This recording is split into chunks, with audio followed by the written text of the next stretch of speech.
إن التهاب الحنجرة هو التهاب بالأحبال الصوتية، مما يسبب خشونة أو فقدان في الصوت، غالبا يصاحبه جفاف وألم في الحلق.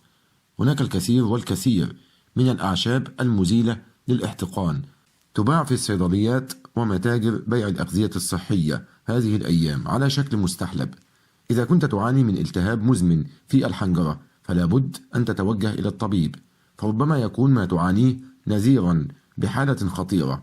لكن إذا أصبت بالتهاب بسيط من وقت إلى آخر يمكنك التوجه إلى الصيدلية النباتية. هنا العديد من الأعشاب الجيدة يمكنك تجربتها للمساعدة: الحبهان والأعشاب الأخرى المحتوية على السينول.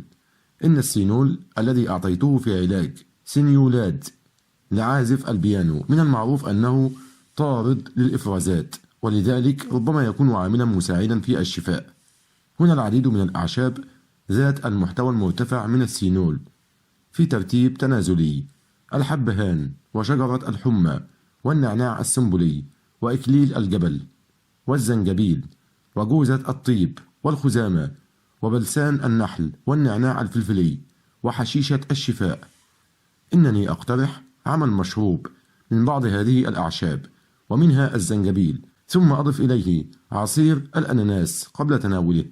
الزنجبيل بعد قراءة الكتاب الظريف لكاتبه العشاب بول شوريك من نيو إنجلاند شعرت بالثقة تتجدد في هذا العشب.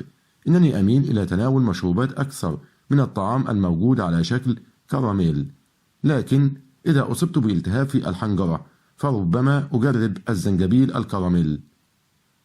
الفراسيون لقد استخدم هذا العشب لقرون في علاج السعال ومشاكل الجهاز التنفسي الأخرى مثل التهاب الحنجرة. إن اللجنة A، وهي لجنة الخبراء الألمان التي تقيم الأدوية العشبية لصالح الحكومة الألمانية والتي تناظر إدارة الغذاء والدواء الأمريكية FDA، توصي باستخدام الفراسيون لمشاكل الشعب الهوائية والتهاب الحنجرة. إن الجرعة المقترحة يمكن عمل مشروب بها من ملعقة صغيرة إلى 2 من العشب الجاف لكل كوب من الماء المغلي. لكن يجب أن تعرف أن إدارة الغذاء والدواء الأمريكية اعتبرت الفراسيون غير فعال في علاج التهاب الحلق والحنجرة. إن المشكلة ليست في العشب ولكن في الهيئة التي تشارك في حماية وتحسين الصحة العامة. الفراسيون هو أحد الأعشاب الأولى التي أختارها لعلاج مشاكل الحلق. إنني أقترح عمل مشروب قوي من الفراسيون مع الليمون وعرق السوس ونبات ستيفيا، وهو متاح في الكثير من متاجر بيع الأغذية الصحية. يمكنك فتح كيس المشروب وتأخذ القليل منه وتضعه بدلا من السكر الصناعي. الخبازيات. إن هذه المجموعة التي تشمل الخطمي من الأعشاب الأوائل التي استخدمت لعمل كرات صغيرة مغلفة بالسكر للاستخدام كعلاج، وقد استخدمت منذ آلاف السنين كملطف للحلق. إنها مفيدة في علاج التهاب الحنجرة ونزلات البرد والسعال والتهاب الحلق والشعب الهوائية. تحتوي الخبازيات على ألياف جيلاتينية خاصة ميوسلاج التي ترطب الأغشية المخاطية وتساعد في حمايتها من البكتيريا والالتهابات. لقد أقرت اللجنة A الخبازة لآلام الحلق والالتهابات والتهيجات في الحلق والحنجرة. آذان الدب، وهي مثل الخبازة وتحتوي على مكونات تساعد في تخفيف أعراض التهاب الحنجرة. يمكنك صنع مشروبا من ملعقة أو 2 من العشب الجاف لكل كوب من الماء المغلي. اتركه منقوعا لمدة 10 دقائق. النجيل.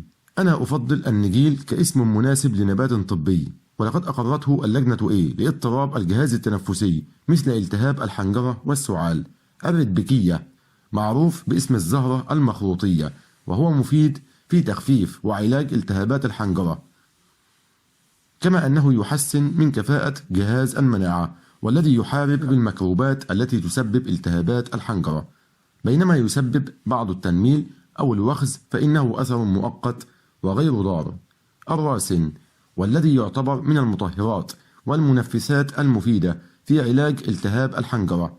فوائد هذا العشب قد تأكدت طبيا بالتجارب إلى الدرجة التي تكفيني. إن العشاب البريطاني الشهير ديفيد هوفمان يقترح استعمال خليط من 3 أعشاب لعمل مشروب بأجزاء متساوية من نبات الراسن والفراسيون وأذان الدب. يمكنك تجربة ملعقة صغيرة واحدة من كل منها لكل كوب من الماء المغلي، اتركه 10 دقائق. آخرون من المتحمسين لنبات الراسن يقترحون صب كوب واحد من الماء البارد فوق ملعقة صغيرة واحدة من نبات الراسن المقطع، ثم نقعه 10 ساعات.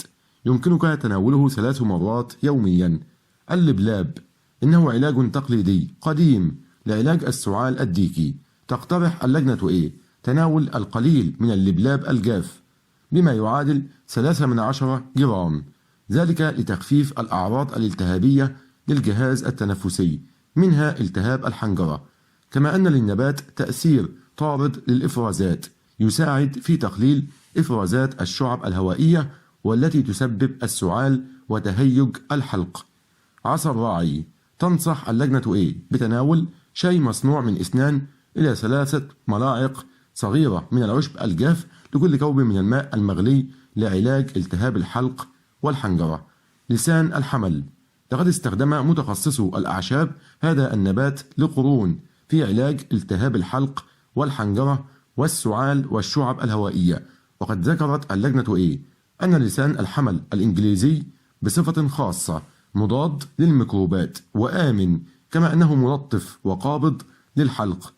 الجرعة المقترحة هي ملعقة صغيرة واحدة لكل كوب من الماء المغلي، انقعه حتى يبرد. زهرة الربيع. تقترح اللجنة استخدام ملعقة صغيرة إلى 2 من زهرة الربيع المجففة أو جذورها كعلاج لأمراض الجهاز التنفسي مثل التهاب الحنجرة والنزلات الشعبية والبرد والسعال. لاحظ أن هذه التوصيات خاصة بزهرة الربيع وليست الأخضرية. عرق الحلاوة. إن المواد الكيميائية كالسابونينات في نبات عرق الحلاوة لها خواص مسكنة للألم ومضادة للالتهابات مما يساعد في علاج التهاب الحنجرة. تنصح اللجنة بعمل مشروب بملعقة صغيرة واحدة من العشب الجاف لكل كوب من الماء المغلي، ذلك لعلاج شكوى الجهاز التنفسي ومنها التهاب الحنجرة.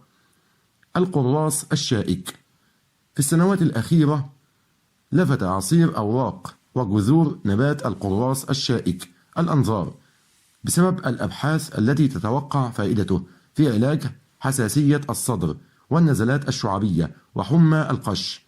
إنني سأجرب القراص الشائك في حالة التهاب الحنجرة. عشب الندى. إذا كان التهاب الحنجرة بسبب السعال المهلك فإن تناول عشب الندى هو الحل. إنه يحتوي على مركب مسكن للسعال مثل كاربوكسي وأوكسي ونبثوكينون، والذي يقارن بالكودايين وغيره من المكونات التي تهدئ من تقلص العضلات الذي يؤدي إلى السعال. إن الدراسات الألمانية للنبات باعتباره علاجا لالتهاب الحلق والحنجرة والنزلات الشعبية أظهرت نتائج جيدة في أكثر من 90% من الحالات بدون أعراض جانبية ملحوظة. أحد مركبات النبات وهو بلومباجين يمنع نمو أنواع متعددة من البكتيريا التي تسبب التهاب الحنجرة. الأطعمة الحارة المتبلة. إذا نظرنا إلى المحاضرات العشبية القيمة حول العالم سنجد أن الطعام المتبل قد تم استخدامه تقليديا لعلاج التهابات الحنجرة وبقية أمراض الجهاز التنفسي. إن ذلك له وقع طيب في نفسي. إن الثوم والزنجبيل وعشب الحصان والخردل كلها تبدو فعالة في تخفيف التهابات الحنجرة، خاصة عندما تكون مصحوبة بإفرازات لزجة في ممرات الهواء.